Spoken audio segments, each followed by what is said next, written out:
Hello दोस्तों, आपका स्वागत है आपके अपने चैनल टॉप सर में। दोस्तों आज हम आप लोग के लिए बायोलॉजी के पहला चैप्टर लाए हुए हैं। आपसे रिक्वेस्ट है कि वीडियो अंत तक देखिएगा। सारे के सारे जो क्वेश्चन है इम्पोर्टेंट है। तो चलिए शुरू करते हैं। पहला जो क्वेश्चन है, जैव प्रक्रम किसे कहते हैं? तो देखिए, वे सारी क्रियाएं जिनके द्वारा जीवों का अनुरक्षण होता है जैव प्रक्रम कहलाता है। दोस्तों इसी भाषा को हम लोग अपने भाषा में किस तरीके से बोलेंगे? जीवों को जीवित रहने के लिए होने वाली समस्त क्रियाओं को जैव प्रक्रम कहते हैं। जैसे में दोस्तों मान लीजिए, जीव को जीवित रहना है तो समासन भी जरूरी है, उत्सर्जन भी जरूरी है, परिवहन भी जरूरी है, यानी पोषण भी जरूरी है। जितनी सारी क्रियाएं जो है वो सारी क्रियाएं को हम जैव प्रक्रम कहते हैं। ठीक है, उम्मीद है कि आप समझ गए होंगे। चलिए अगला क्वेश्चन जो है दोस्तों, ये क्वेश्चन है 2 नंबर। पोषण से आप क्या समझते हैं और ये कितने प्रकार के हैं? ठीक है ना। तो वह विधि जिसके द्वारा जीव पोषक तत्वों को ग्रहण करता है, ठीक है, यानी खाना खा लेता है और उनका उपयोग करता है, पोषण कहलाता है। और ये दोस्तों 2 प्रकार के होते हैं। पहला जो है स्वपोषण है और दूसरा का है परपोषण है। ठीक है, अगला जो क्वेश्चन है, यहाँ आपको एग्जाम में जो आता है ना, डिफरेंट करके दे देगा कि स्वपोषी और परपोषी किसको कहा जाता है। तो यहाँ हम लोग देख लेते हैं। स्वपोषी ऐसे जीव जो अपना भोजन के लिए अन्य जीवों पर निर्भर न रहकर अपना भोजन स्वयं संश्लेषित करता है, यानी वैसे जीव को स्वपोषी कहा जाता है जो अपना भोजन स्वयं बनाता है, किसी दूसरे जीव पर निर्भर नहीं रहता है। जैसे मान लीजिए पेड़ पौधा हो गया, शैवाल हो गया। ठीक है, अगला जो क्वेश्चन है परपोषी। देखिए, परपोषी उसको कहा जाता है वैसे जीव जो अपना भोजन स्वयं न बनाकर किसी न किसी रूप में अन्य जीवों पर निर्भर रहता है, उसी को हम लोग बोलते हैं परपोषी। ठीक है, जैसे में मनुष्य जो है ना, अपना भोजन स्वयं नहीं बना सकता है, वो किसी न किसी दूसरे पर निर्भर रहता है। ठीक है, जैसे अन्य भी जीव होते हैं। अगला क्वेश्चन है, प्रकाश संश्लेषण किसे कहते हैं और इसके समीकरण भी बताइए। तो देखिए, प्रकाश संश्लेषण जो है, हम सिंपल से बात कहें ना कि पेड़ पौधे की भोजन बनाने की प्रक्रिया को हम प्रकाश संश्लेषण कहते हैं। लेकिन थोड़ा सा लिखने के लिए हम आपको बताते हैं कि प्रकाश संश्लेषण हरे पेड़ पौधे द्वारा भोजन बनाने की एक विधि है। ठीक है, इसमें पौधे जो है सूर्य के प्रकाश की उपस्थिति में वायुमंडल से कार्बन डाइऑक्साइड CO2 एवं भूमि से खनिज लवण एवं जल को ग्रहण करके अपना भोजन बना लेता है। ठीक है, और देखिए यहाँ पे आपका सूत्र है, यहाँ कार्बन डाइऑक्साइड हो गया और जल हो गया और सूर्य के प्रकाश यहाँ हो गया और इधर ग्लूकोज मिल गया और ऑक्सीजन भी निकलेगा और जल भी निकल जाएगा। ठीक है, चलिए अगला क्वेश्चन जो है, प्रकाश संश्लेषण प्रक्रिया के लिए आवश्यक पदार्थों के नाम लिखें। तो देखिए, प्रकाश संश्लेषण की प्रक्रिया के लिए कुछ आवश्यक पदार्थ हैं जो कि इस प्रकार हैं। ठीक है, पहला जो है क्लोरोफिल, यानी जो हरे पत्तियों में होता है, पेड़ पौधे के हरी पत्तियों में, जिसके कारण जो है पत्तियां हरी दिखती है, क्लोरोफिल के कारण है। ठीक ना, वो होना चाहिए। और दूसरा का पॉइंट में कार्बन डाइऑक्साइड होना चाहिए और तीसरा में जल और खनिज लवण होने चाहिए और चौथा पॉइंट में जो है सूर्य के प्रकाश जरूरी है। ठीक है ना, प्रकाश संश्लेषण के लिए। चलिए अगला क्वेश्चन जो है, सजीव के मुख्य 4 लक्षण को बताइए। तो सजीव के 4 लक्षण क्या होते हैं?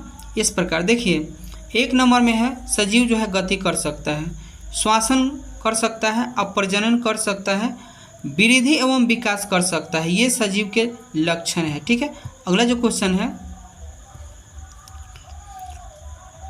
कोई वस्तु सजीव है, इसका निर्धारण करने के लिए हम किस मापदंड का प्रयोग करेंगे? तो देखिए, यदि कोई वस्तु सजीव है तो उनमें सजीव के लक्षण जैसे में पोषण, वृद्धि, श्वसन, उत्सर्जन, जनन इत्यादि होगा, तब हम उसको कहेंगे कि ये सजीव है। ठीक है ना, ये लक्षण जिसमें पाए जाएंगे वो सजीव के लक्षण होंगे। चलिए अगला क्वेश्चन जो है, प्रकाश संश्लेषण के लिए आवश्यक कच्ची सामग्री पौधा कहाँ से प्राप्त करता है?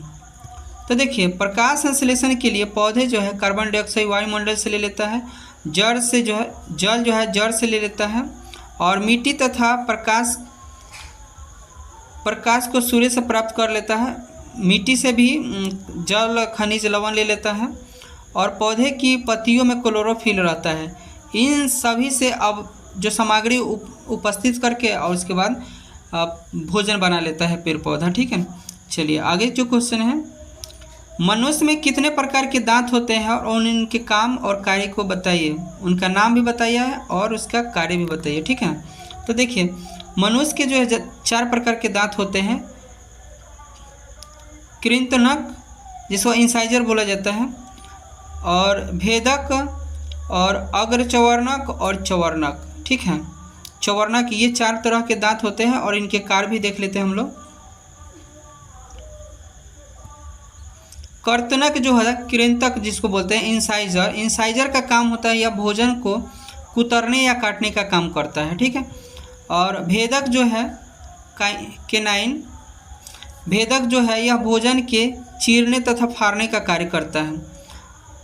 अग्रचवर्णक जो है यह भोजन को चबाने का कार्य करता है, और चवर्णक जो है यह भोजन को चबाने तथा पीसने का काम करता है। ठीक है, चलिए आगे जो अप्रकाशित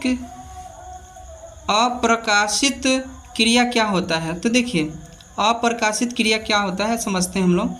यह एक क्रिया प्रकाश की अनुपस्थिति में अथवा रात में पर्णहरित के स्ट्रोमा भाग में होती है। इस क्रिया में एटीपी खर्च होती है और कार्बन डाइऑक्साइड का उपचयन होता है। ठीक है, अगला जो क्वेश्चन है, पेड़ पौधे में वहन, तो देखिए वहन परिवहन ये समझिएगा एक ही बात है।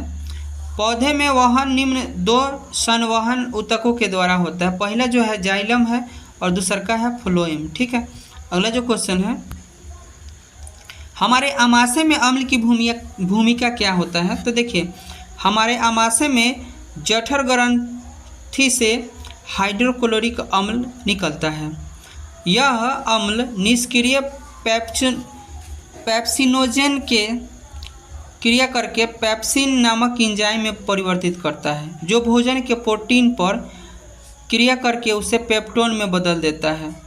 यह एक जीवाणुनाशक की तरह भी कार्य करता है तथा भोजन में उपस्थित बैक्टीरिया को भी नष्ट कर देता है। ठीक है, चलिए अगला क्वेश्चन जो है,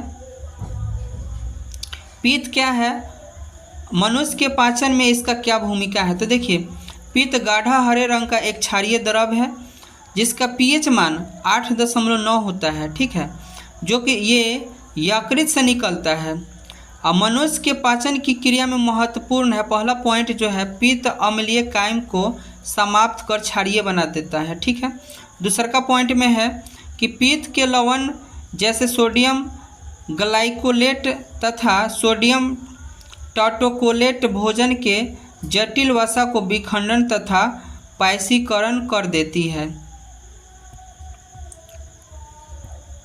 जिससे भोजन वसा का पाचन हो जाता है। ठीक है, चलिए आगे जो है,